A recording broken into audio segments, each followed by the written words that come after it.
สวัสดีครับมาพบกับรายการ EIT on Tour นะครับวันนี้เราอยู่กันบนถนนเส้นถนนเทพารักษ์นะครับเรามาเยี่ยมชมนะครับโรงงาน Standard Can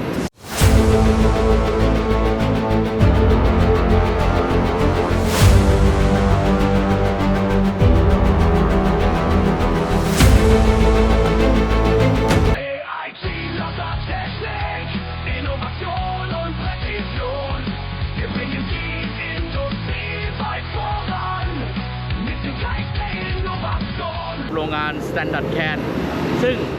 เป็นโรงงานที่ใช้ในการผลิตนะครับกระป๋องโลหะต่างๆที่ใช้ในปลาทูน่าหรือแพคเกจจิ้งต่างๆที่ใช้กระป๋องนะครับ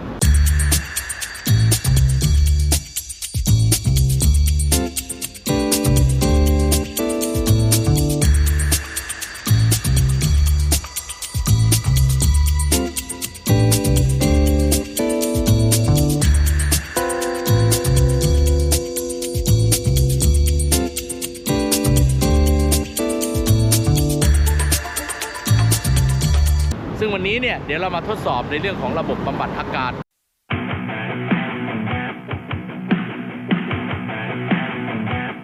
ระบบพลาสมานะครับที่เราจะใช้งานกันก่อนอื่นนะครับเดี๋ยวเราลองไปดูนะครับว่า โรงงานของตัว Standard Can เนี่ยนะครับอย่างที่เราเห็นนะครับก็จะมีตั้งอยู่ริมถนนเทพารักษ์นะครับตัวนี้นี่ครับนี่นะครับเดี๋ยวเรามาชมในสายการผลิตนะครับและเพื่อทำการทีมของเราทำการติดตั้งระบบพลาสมานะครับเพื่อใช้ในการฟีดใน process นะครับนี่ก็เป็นภาพรวมของโรงงานนี้ด้านหน้านะครับเป็นออฟฟิศด้านหน้านะครับหลังจากนั้นเนี่ยโรงที่เราจะไปเนี่ยเขาก็จะมีติดกันอยู่2จุดนะครับมี2โรง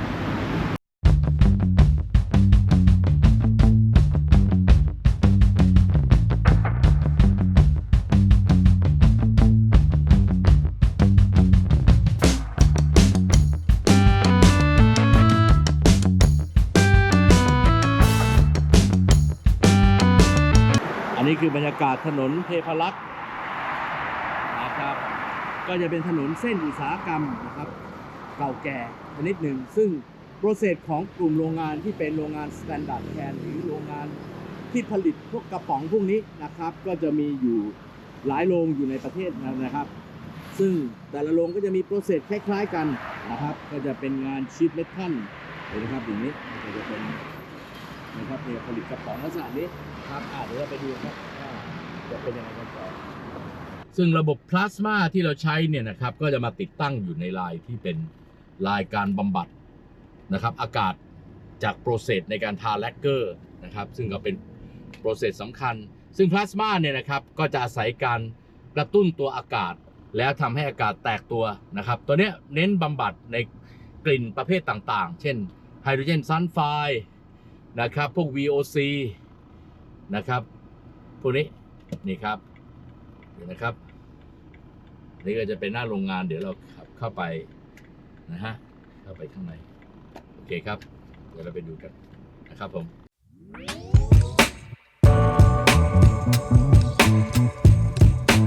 เข้ามาที่ตัวโรงงานนะครับ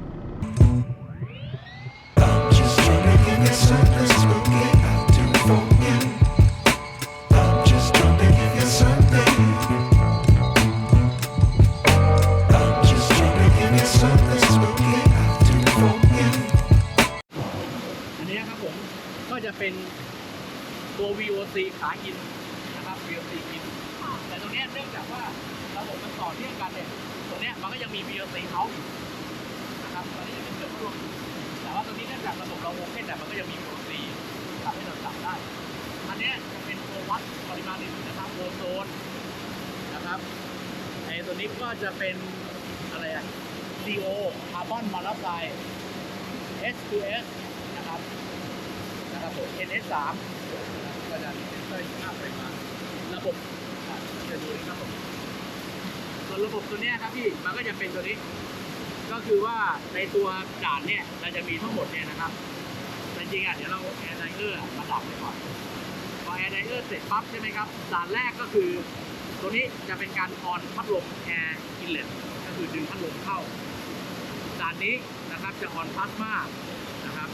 ด่านนี้จะออนโอโซนนะครับตอนนี้ก็จะตอนแรกต้องออนฟิลเลอร์ก่อนแต่ตอนนี้เดี๋ยวน้องก็เช็คระบบ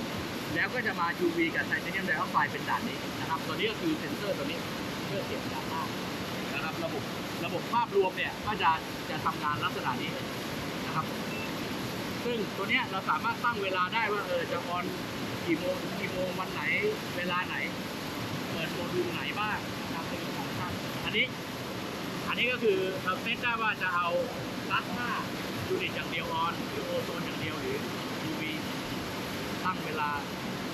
อะไรอย่างนี้นะครับแต่หลักๆในช่วงการออกแบบการทดลองชุดแรกเดี๋ยวเราลัดแมนนวลและเก็บให้ดูนะครับขึ้น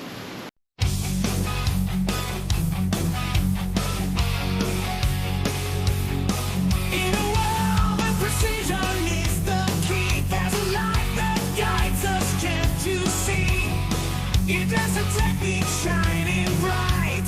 innovating through the day and night. From lasers cutting through the steel to measurements that feel so real. We're the leaders paving the way. With everything we save the day. Like the waves, we're the spark. In the dark, we ignite the mark. Innovation.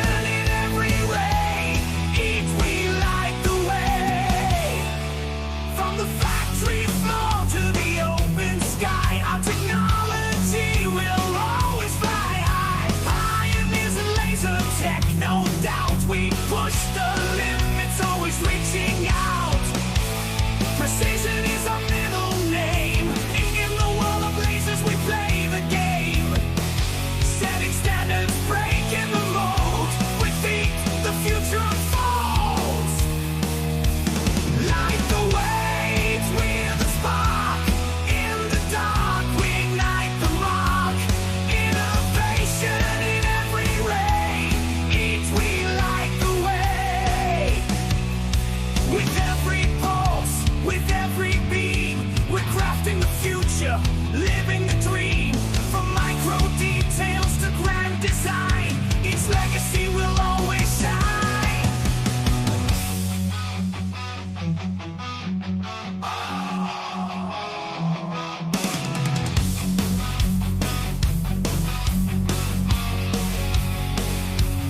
Like the waves, we're the spark.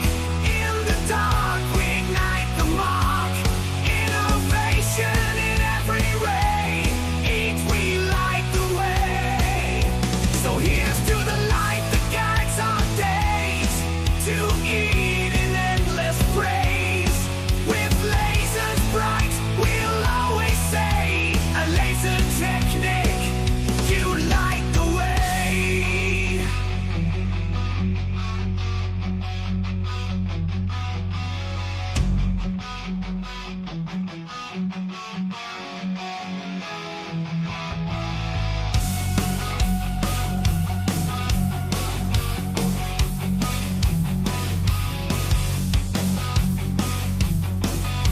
So here's to the light that guides our days.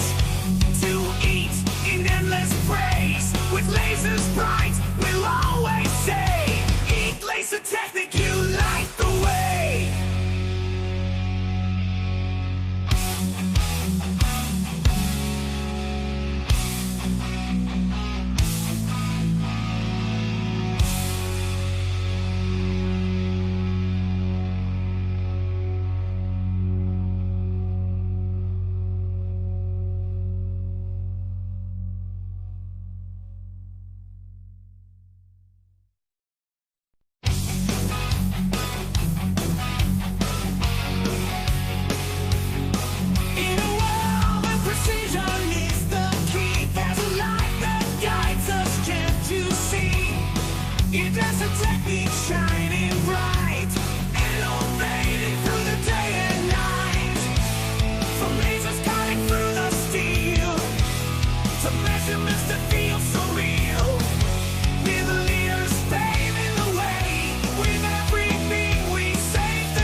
living